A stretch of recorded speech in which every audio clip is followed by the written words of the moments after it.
Sweet. All right, ready? Yeah. Yeah. Okay, 5. I'm here with Sam Lowe. Sam won a Grand Prix trial last night.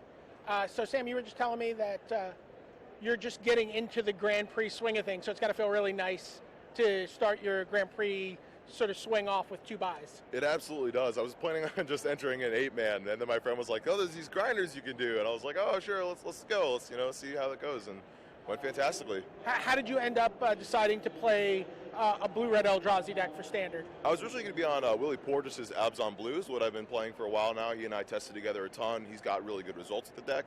I found this list online, and I heard from some of my car mates who were playing it on the way up from Atlanta that this deck was sick. Chris Fennell created it. It's fantastic, and I think it looks amazing. I wasn't sure about it at first, but just got some testing in. I figured the GP trial would be my testing, and it worked out fantastically. You know, blue-red Eldrazi is sort of like the joke is that limited all-stars come to play in Constructed. That was the joke in Modern, but some of them have shown up again here in Standard. But also, there's a card, I'll admit, I had to re-look it up. I hadn't thought about this card since the days of draft. Talk to me about Burnaway. It's a card that I have currently, since finding out about this card yesterday perhaps, I have looked it up probably 4 or 5 times. Had to read it a bunch of different times. Never seen the card before, I don't think. And it's actually a really sweet one-up. It's a little bit too slow for some matchups, so sometimes you'll bring it out when you're on the draw.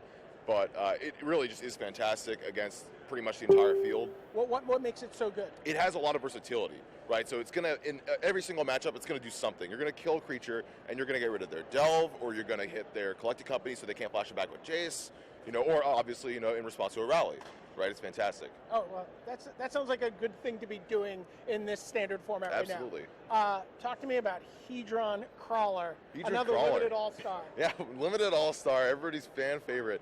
I think I'm the only person who's going to be playing 3 of that card tomorrow for whatever reason, or one of the few people. Most people are upping to 4 because the turn 3 Thought Dynasty is just so good.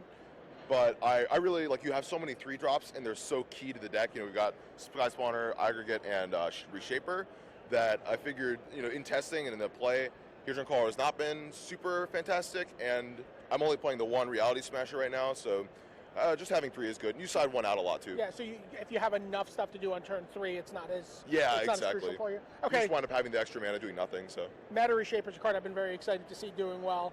Yeah. Just perfect blocker, perfect attacker. Exactly. Mm-hmm. It's fantastic. I mean, it works great against Sylvan Advocate, even though you're playing your 3-drop into there too. People will not block it. It's fine. They don't want to give you that card. You could flip over another Matter Reshaper or a Val Aggregate. You just have a fantastic plan. And you do bring him out against the decks because flying is so good in this metagame right now.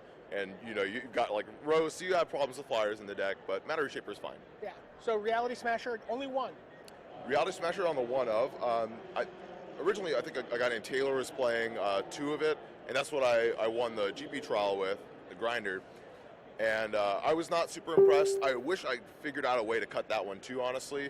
Okay. I wound up bringing in the 4th Drowner of Hope there, because the card is fantastic. You just always want to see a copy. But I couldn't figure out anything else to bring in. I think and it's fine. I mean, when you're ahead, smashing in.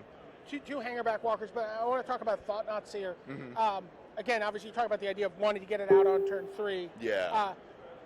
Card was devastating in Modern. Mm-hmm. How has it been in Standard, even though it feels, a little slower in this format? Equally devastating. Yeah. It's insane. They can almost never block it. It's just, you play this, you Thoughtseize them, you beat for 4. What's not to love? I mean, it's fantastic. Yeah, and it doesn't die to a ton of cards. It dies to almost nothing. It dies to them 2-for-1ing themselves, by blocking and fiery impulsing, or blocking with 2 creatures and losing, 3-for-1ing them essentially. Yeah. It's fantastic. Now you already mentioned the 4th Drowner of Hope. Mm-hmm. Card's just great. Card's just been going up, and its stock has been on the rise. It's just it's the best card in the deck, really. I mean, it's good against everything. You can tap down big fatties, or you can block little guys. Doesn't matter. Beats for 5. Okay. Fantastic. And then the card that was compared to Tarmogoyf at the Pro Tour in Modern, how does it hold up here in It feels very similar to Tarmogoyf, actually. It's fantastic. I mean, you play a 4 or 4/5 most of the time. So it's very often 5 to 7 power. So wow, really good. And for 3 mana in Standard, that's just ridiculous. Exactly. So, I mean, it's never that on 3, obviously. Yeah. But what can it be on turn 3 for you? On turn 3, it's usually like a 2/5, which you block and then, but it obviously doesn't have haste, so you untap and then you play your extra colorless guys. You can make tokens or whatever, and then you can swing for 5 on turn 3. Or play an Eldrazi Sky Spawner, for example, exactly. And then you're getting it for 4. It's fantastic. For Pia.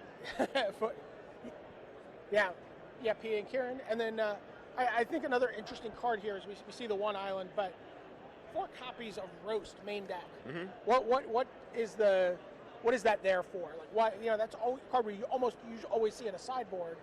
It's very versatile, right? It's just we can't really cover every single base, so we just want to cover as many as possible. We just want to be able to, like, hitting Jace is a must. We have to hit Jace. So whatever removal spell we were going to put in that slot had to kill him, and then just being able to kill like Siege Rhino and Dark Dwellers, like some of the most problematic big creatures in Standard, is very beneficial. And Thought-Knot Seers. Yeah, and Thought-Knot Seers, opposing right? Thought-Knot Seers. Thought-Knot Seers, Drowner of Hope. So there's nothing. It hits just about everything. Kills a Vile Aggregate, which is also very hard to do. Yeah, very difficult. Let's talk about some of the lands. Foundry of the Councils. The lands are actually the best part of this deck. Yeah. Really, like you're just playing like a pile of mediocre cards aside from Thought-Knot, obviously, but like being able to just late game pump out a bunch of 1/1 flyers or a bunch of 3/3 or 1/1 scions that you can stack to your Drowner, and then you've got this Tomb Engine that makes the deck. This is what makes the deck like very difficult. All right, so we'll work our way across there. Right. Just Corrupted Crossroads. I'm pretty excited to see that card doing something. I don't know how good it is. Never use the second mode. 4 mountains, some Wandering Tomb Worlds, but yeah, This is the real engine of the deck. This is where you win the games that you have no business winning. Like against Rally, you almost can't lose the matchup because you're both coming up the board, right? And they have that inevitability that they've always had of like Zulaport Cutthroat plan or whatever. But you have much better inevitability because you can't ever lose to the Zulaport Cutthroat. You're just going to be gaining 5-10 life a turn. And what are they going to do? They don't have that kind of pressure to deal with. So you just get out of reach. Right. That deck is very much a finite combo. So you're able to gain enough life that they can't reach you. Put yourself completely out of range. And it's the same thing against a lot of the aggro decks. Even if you get super far behind in tempo, sometimes we'll just go pass, leaving up like Burn Away or something, and then end of turn, sack Spawning Bed or Foundry, and then you start just gaining the life, and it just goes insane from there. Right, yeah. Shivering Reef, yeah, Spawning Bed, more tokens. More of the same. The only reason there's the 2 of is because it costs 1 more than the Foundry to activate, which is often very relevant. You're 26 lands, you're not going to have like 7 mana that often, but... So now you have a trial's worth of experience with the deck. You're heading into this GP. What advice do you have for people who are thinking about picking up Blue-Red Eldrazi in Standard? My advice for you is don't feel the need to pressure your advantage all the time. You're going to be very advantaged very frequently with like Thought-Knot Series and stuff on the board, but it's like attacking unfavorably is pretty much never necessary because of Tomb of the Spirit Dragon. Like your opponent's just eventually going to concede to you just gaining 10 life a turn. Okay, Sam Lowe, thanks so much. Sam Lowe's deck list is actually online on the text coverage. He won a Grand Prix trial with it. When you're looking at it, there'll be a second Reality Smasher and 1 fewer Drowner of Hope, but it's basically the same deck, and you can see his sideboard there as well. For Sam Lowe, this is Brian David Marshall. Thanks so much, guys.